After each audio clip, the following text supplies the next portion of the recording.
नमस्कार दोस्तों। प्रस्तुत है सुभद्रा कुमारी चौहान द्वारा लिखी गई कहानी कैलाशी नानी। पता नहीं मेरी कैलाशी नानी अब इस संसार में है भी कि नहीं, परंतु उनकी स्मृति इतनी ताज़ा है कि आज भी कैलाशी नानी वही अपनी मैली सी घुटने के ऊपर तक की धोती और फटी हुई मिजई पहने, बगल में रोटी और नमक की पोटली संभाले और हाथों में गायों के हाँकने का डंडा लिए न जाने कितनी बार आंखों के सामने घूमती हुई दिख जाती हैं। वह गवार अनपढ़ स्त्री जिसे अक्षर का भी ज्ञान न था, सहज ही बुला देने की वस्तु न थी। मेरी नानी न होकर भी वह मेरी नानी थी। मेरे मामा के गांव में मामा के घर से 4-5 घर हटकर उनका छोटा सा झोपड़ा था, लिपा पुता साफ। उस झोपड़े में न तो कोई ऐसा दरवाज़ा था जो कभी बंद हो सके और न कोई दूसरा ही सामान।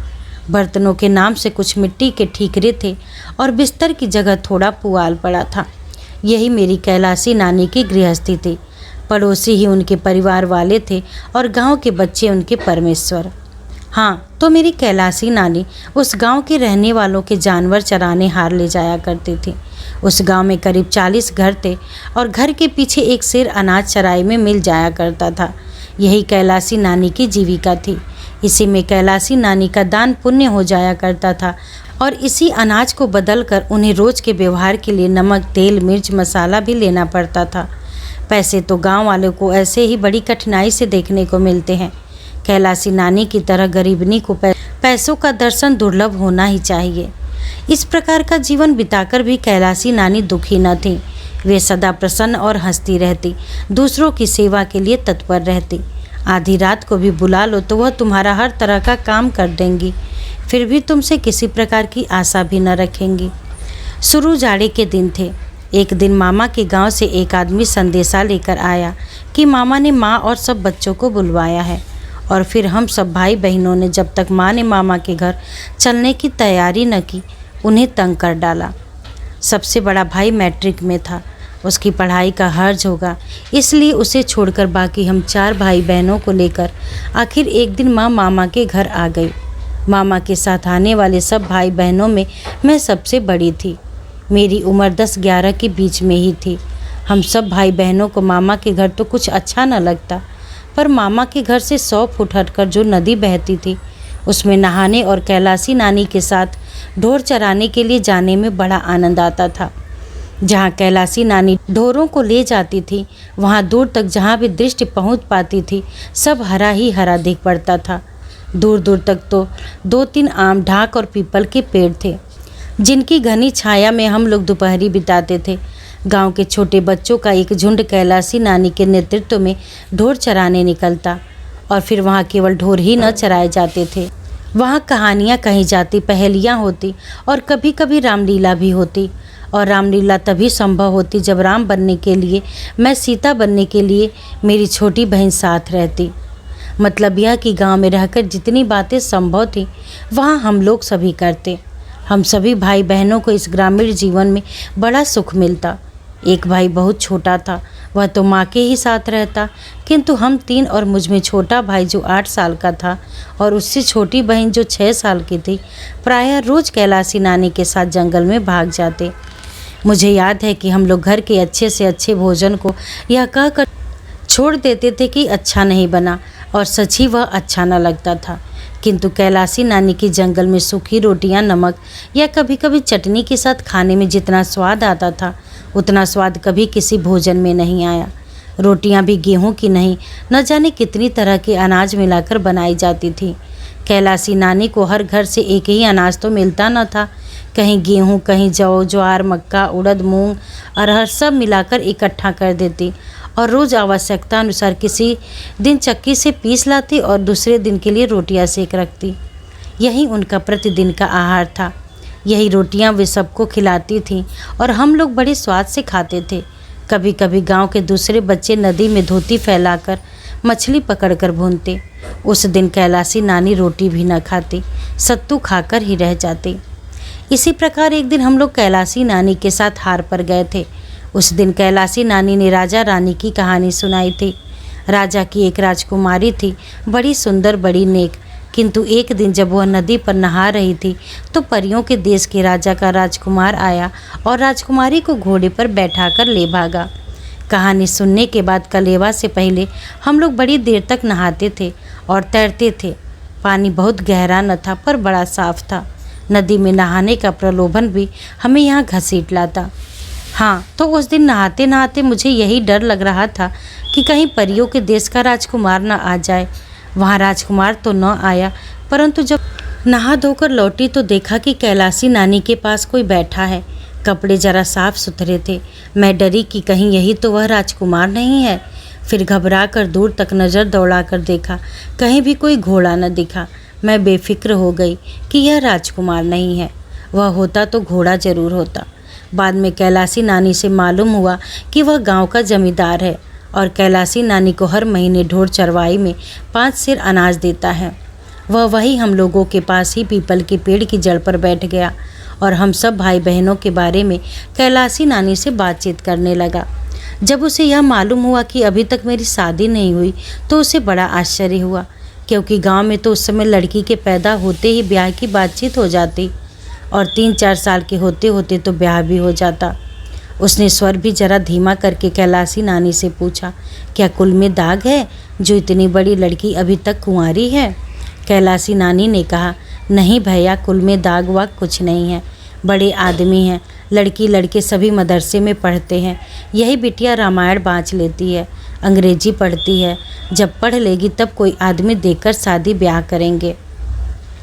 वह जमींदार जितनी देर तक बैठा रहा घूर घूर कर मेरी ओर देखता रहा। मेरी समझ में नहीं आ रहा था कि आखिर यह आदमी मेरी ओर इस प्रकार क्यों देख रहा है। वह जब तक रहा मुझे वह अच्छा न लगा। दूसरे दिन जब कैलासी नानी ढोर ढीलने आई, छोटी बहन और भाई तब तक सोकर नहीं उठे थे। अतः उस दिन मैं अकेले ही कैलासी नानी के साथ भाग गई। कलेवा करने से पहले फिर हम सब नहाने गए। जब नहा रहे थे वह जमींदार फिर आया। उसी प्रकार घूर घूर कर देखता हुआ कैलासी नानी के पास चला गया। कैलासी नानी पेड़ के नीचे झाड़ बुहार कर हम लोगों के भोजन की तैयारी कर रही थी। जमींदार बड़ी देर तक न जाने क्या कैलासी नानी को समझाता रहा और हम लोग बड़ी देर तक नहाते रहे।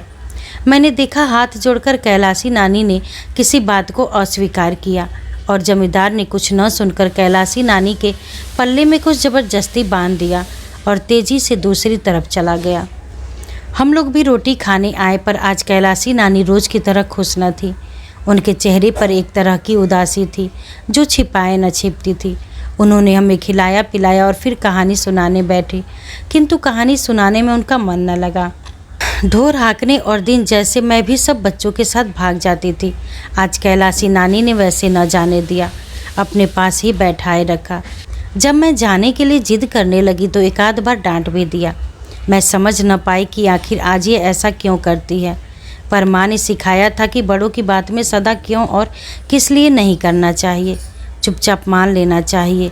यही सोच समझकर उस दिन मैं चुपचाप कैलासी नानी के पास बैठी रही, पर अच्छा न लगा। उस दिन कैलासी नानी कहानी भी तो ढंग से न कह सकी थी। कहते कहते रुक जाती और कुछ सोचने लगती। खैर अच्छा ही हुआ कि उस दिन और दिनों की अपेक्षा हम लोग जल्दी ही हार से लौट आए। शाम हो चुकी थी। माँ तुलसी के पास दिया जला रही थी। कैलासी नानी छिपती हुई सी माँ के पास आई और इशारे से बुलाकर अलग कोठरी में ले गई। उन्होंने माँ से कहा कि सब बच्चों समेत वे जल्दी जल्दी घर वापस चली जाएं, कारण वह जमींदार माँ की दोनों लड़कियों को यानी मुझे और मेरी छोटी बहन को उड़ा लेना चाहता है। जमींदार का मेरे मामा से बहुत दिनों से बैर चला आता था। शायद बैर का बदला वह इस प्रकार लेना चाहता था। जमींदार ने कैलासी नानी से कहा था कि वह मुझे और मेरी बहन दोनों को हार ले जाए। हम दोनों खुले सिर घुमा फिरा ही करती थी। मौका पाते ही वह हम लोगों को मिठाई खिलाने के बहाने अपने पास बैठाकर दोनों की मांगों में सिंदूर भर देगा। फिर हम दोनों बहनें उसकी ब्याही हुई स्त्री के बराबर हो जाएंगी। मामा जानकर भी कुछ न कर सकेंगे। इसी काम में वह कैलासी नानी से सहायता चाहता था। इसके लिए 10 रुपये तो उसने आज ही कैलासी नानी के पल्ले में बांध दिए थे और 40 रुपये वह काम पूरा हो जाने पर और देगा।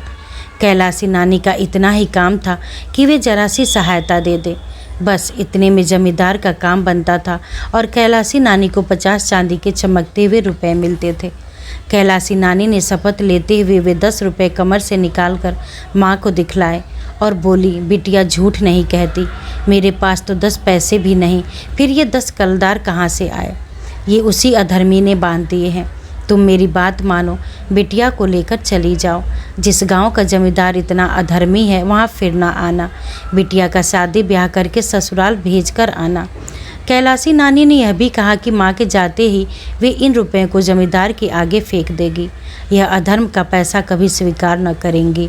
मुझे याद आया कि एक दिन मैं एक इकन्नी लेकर हार चली गई थी।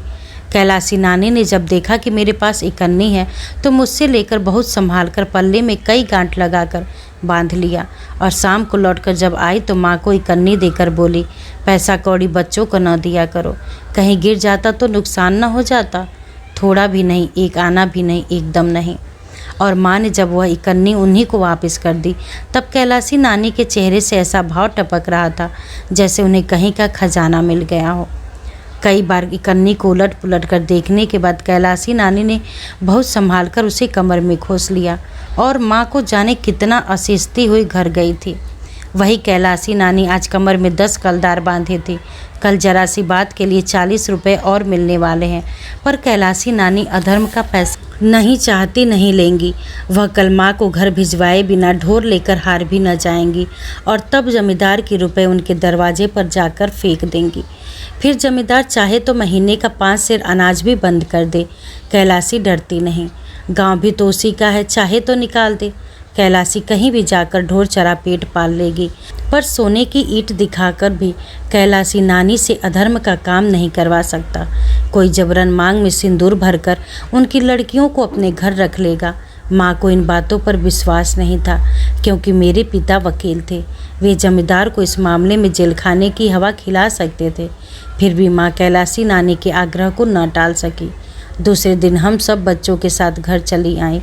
तब से आज तक युग बीत गए, पर कैलासी नानी का कोई समाचार नहीं मिला।